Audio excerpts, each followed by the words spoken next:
بسم اللہ الرحمن الرحیم۔ ڈے اسٹوڈنٹس السلام علیکم۔ آج ہم 10th کلاس کی مطالعہ پاکستان کا باب نمبر 3 جس کا عنوان ہے تاریخ پاکستان 1971 تا تاحال، اس کا تفصیلی سوال نمبر 2 پڑھیں گے۔ سوال ہے سید یوسف رضا گیلانی کے دور کی اصطلاحات بیان کریں۔ صفحہ نمبر 59 کے اوپر اس کا جواب موجود ہے کہ 2008 کے انتخابات میں پاکستان پیپلز پارٹی نے اکثریت حاصل کی اور سید یوسف رضا گیلانی وزیر اعظم بنے۔ وہ 2012 تک وزارت عظمیٰ کے عہدے پر فائز رہے۔ اس دور کی اہم اصطلاحات درج ذیل ہیں۔ سب سے پہلے صنعتی اصطلاحات ہیں۔ صنعتی ترقی کے لیے متعدد اقدامات کیے گئے، لیکن بجلی اور گیس کا شدید بحران رہا۔ تیل کی قیمتوں میں اضافہ ہوگا۔ زرعی اصطلاحات: کسان دوست اقدامات میں 10,000 چھوٹے کاشتکاروں کو رعایتی ٹریکٹرز کی فراہمی، اجناس کی امدادی قیمتوں میں اضافہ اور دیگر اقدامات کیے گئے۔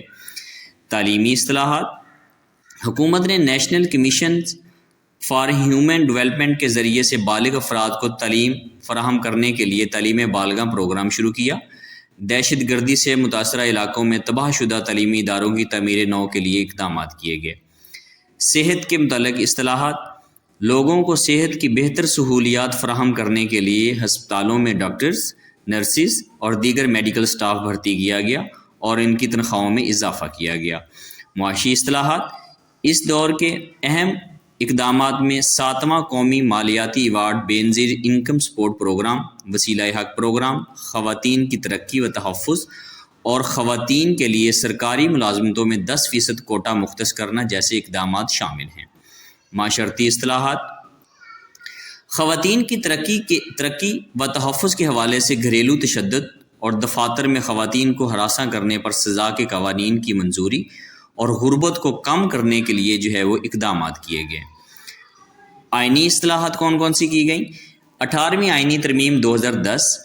18ویں آئینی ترمیم 2010 منظور ہوئی، جس کے ذریعے صوبہ سرحد کا نام بدل کر خیبر پختونخوا رکھ دیا گیا۔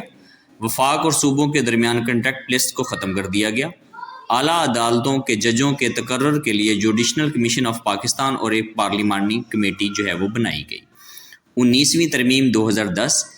اس ترمیم کے منظور ہونے کے بعد جوڈیشنل کمیشن کے اراکان کی تعداد 7 سے بڑھ کر 9 ہو گئی۔ 20ویں آئینی ترمیم 2012۔ اس ترمیم کے تحت سینٹ، قومی اسمبلی اور صوبائی اسمبلیوں کے 28 ممبران کے ضمنی انتخابات کو قانونی تحفظ حاصل ہو گیا۔ انتظامی اصطلاحات: کامیابی سے جاری رہی آغاز حقوق بلوچستان کے تحت صوبہ بلوچستان کو جائز حقوق دیے گئے۔ گلگت بلتستان کے داخلی خود مختاری سمیت متعدد انتظامی اقدام وہ کیے گئے۔ حکومت کا خاتمہ: 19 جون 2012 کو سپریم کورٹ کے فیصلے کے تحت سید یوسف رضا گیلانی کو اپنا عہدہ چھوڑنا پڑا۔ اس وقت کے راجہ پرویز اشرف 2013 تک وہ وزیر اعظم وہ رہے۔ اس کے بعد لب لباب ہے۔ سید یوسف رضا گیلانی کے دور میں زرعی، صنعتی، تعلیمی، صحت اور معاشی اور آئینی اصطلاحات کی گئیں۔ بے نظیر انکم سپورٹ پروگرام، 18ویں آئینی ترمیم اور خواتین کے لیے کوٹا جیسے اقدامات شامل تھے۔ دہشت گردی کے خلاف جنگ اور بلوچستان کو وہ حقوق دیے گئے۔ ٹھیک ہے، یہ تھا آج کا لیسن۔ امید ہے کہ آپ لوگوں کو پسند آیا ہوگا۔ دعاؤں میں یاد رکھیے گا۔ اللہ حافظ۔